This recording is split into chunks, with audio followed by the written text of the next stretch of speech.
tonight if you would like. Well, tonight, I'm also a member of ASUN Diversity Strategic Development Council, and I'm also treasurer of the African People's Union. And fortunately, a lot of our members couldn't be here tonight because we're having an event for our Black History Month celebration.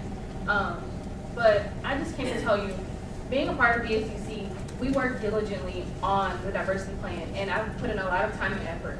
And I feel that passing Senator Shilhamak's bill is definitely putting those words into action. And words are definitely nothing without action. And I feel that at this moment in time, like, we have to be sensitive. And as a university, we have to stand behind our students. Because being a student of color on this campus is definitely a difficult, it's a difficult position to be in. And I'm not saying that, I'm not gonna go into the emotional and effects behind it, but it's definitely something different to experience. And I just feel that you should definitely support that bill because it's important, and it will be important to us as students of color. Thank you.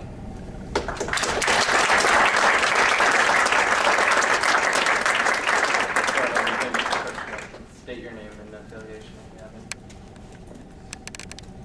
Hi, my name is Scott Winter. I'm a recruiter for the College of Journalism and Mass Communications. I'm also an assistant professor there. I just want to speak in support of Unite and Molly and everybody else who supported ASUN making a statement here. I also really appreciate the students who stepped forward to apologize tonight. What's happening here tonight is that people are having open dialogue about something that most people can't have open dialogue about, and that's a problem on our campus. I see that problem in that every time we try to talk about something that matters, something that's real, it gets overly politicized, and it's seen as a liberal versus conservative argument. But doing the right thing is not a liberal or a conservative thing to do, okay? Doing the right thing. And I'm speaking especially as a graduate of the University of North Dakota, which I'm ashamed to say, which is still trying to hold on to the Fighting Sioux nickname, even though so many of my Sioux friends back in North Dakota where I'm from are so pained by what it represents and what a lot of white students have done with that name and the politicizing of that name. I'm ashamed of that, and to be honest, the University of North Dakota loses a lot of diversity students because of that name. Here in Nebraska, now we have an opportunity too. You guys have an opportunity to have a really good dialogue with each other, which you're having tonight. You also have an opportunity here to make a statement, okay? Not a punitive statement to these students who came up to apologize. There's no need to penalize them, but to state what kind of university that we are, what kind of student body that you guys are. You guys are representing the students all across this campus, okay? And you can make a statement here that, hey, we support our minority students. We support students who really have a difficult time here because of the numbers, because of the percentages at our school. And if we want to improve those percentages, and if we want to be the kind of university that's welcoming to everybody, look, I've met a lot of these native kids on reservations, and I've seen so much pain there. And one of the only ways that they're going to get out of that kind of pain and that cycle of pain is through education. And if UNL is one place that scares them, and we send a message that this isn't a place where we want you, this isn't a place that cherishes your culture and your history, that we put words to that, we don't put actions to that, that's going to be a real problem. So you guys have a big opportunity here to make a statement tonight, and I hope that you make it. And thank you for letting me speak, and thank you for listening to all these people and having this real dialogue. It's great to see ASUN doing something. Not that you don't do things that matter all the time, I know you do, but you're really doing something that matters tonight, and I appreciate it. Thanks.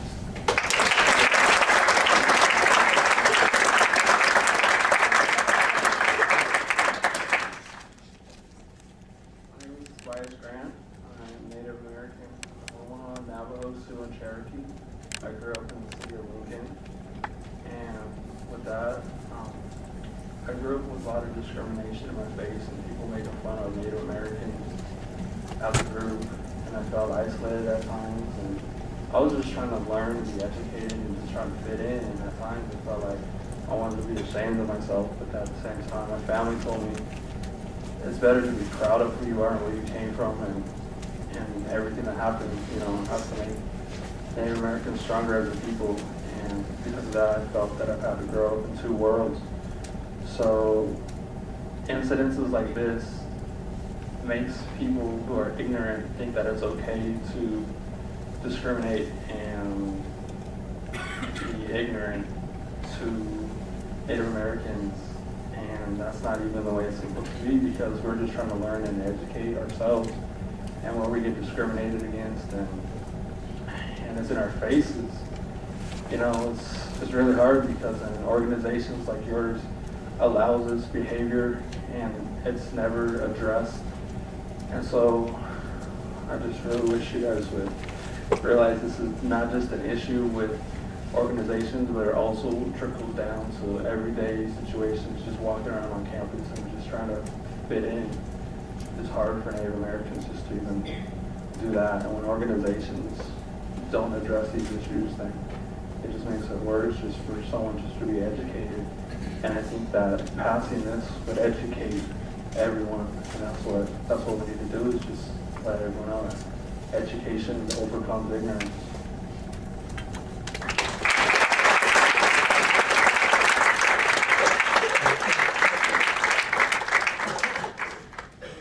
Okay, we are running low on time on this issue. Is there anybody else wishing to speak?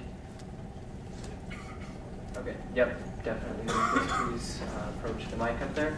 As he's approaching, we're going to send around 2 letters that we also received. People wanted to speak on the issue but could not be here tonight. So I'm probably going to encourage you all to entertain a motion for recess at some point tonight. I think that would be an excellent time to review these. So I would suggest not reviewing these while people are talking. Thank you. Yeah, please go ahead, Lucas. I'm Lucas Rose. I'm a member of Unite. I'm also another Cheyenne member from Montana, but I grew up here in Nebraska. I'm not going to take too much of your time. We know time's running out, but I will tell you a few things. A few solid things I won't tell you. I won't bring up this argument that this hurts. I'm pretty sure you all are well aware. How many times has an issue come before you all sitting around this table where people in the community have come up and said, you know what, you guys are doing a good job here? Because as much as I would like to agree with Mr. Long Soldier, I kind of half-heartedly have to say no. It's taking too long, but you know, the future is bright. I look around the table and I see a lot of bright minds. I'm happy to say I went to the same school as you guys around here. You guys, you know, you stood up and you led. And being a political science major, it's always great to see kids and or just people involved in democracy. So we'll applaud you guys for that. However, there's this part of my identity that's kind of hurt. It's kind of hurt that we have to sit here and explain why I'm hurt. I can't let you know the feeling that is let down when I recruit a student from the same community as me, and I get her down here, and I let her in, and I try to give her opportunities and advice on how to stay here so they leave when they go home. It's hard to feel that pain that, you know, it's harder than describe. I'm sorry, I'm struggling to do this right now, but I've never really had to do it to somebody else. Usually, it's something you just don't ask for. It's implied. It's something deep inner to the core. But I will say one thing in front of you. You guys, this bill, I mean, you may think it's between Unite and an organization, and it's this or it's that. It's politically correct, it's not. Well, you know what? Wipe all that off the table. This bill affects people down in the court. It affects people who don't even go to school here. It affects people who aren't even in the state. If this bill gets passed, and you guys make a statement tonight, you know what's going to say to all the 564 different tribes around the country? It's going to say you guys led, and you guys get the picture. That's what it's going to say.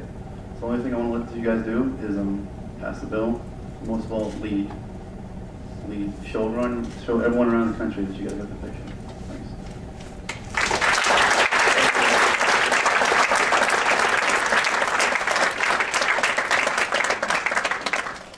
Okay, that will conclude the topical time for cultural sensitivity and behavior. Is there anybody else wishing to speak on an open forum about any issue?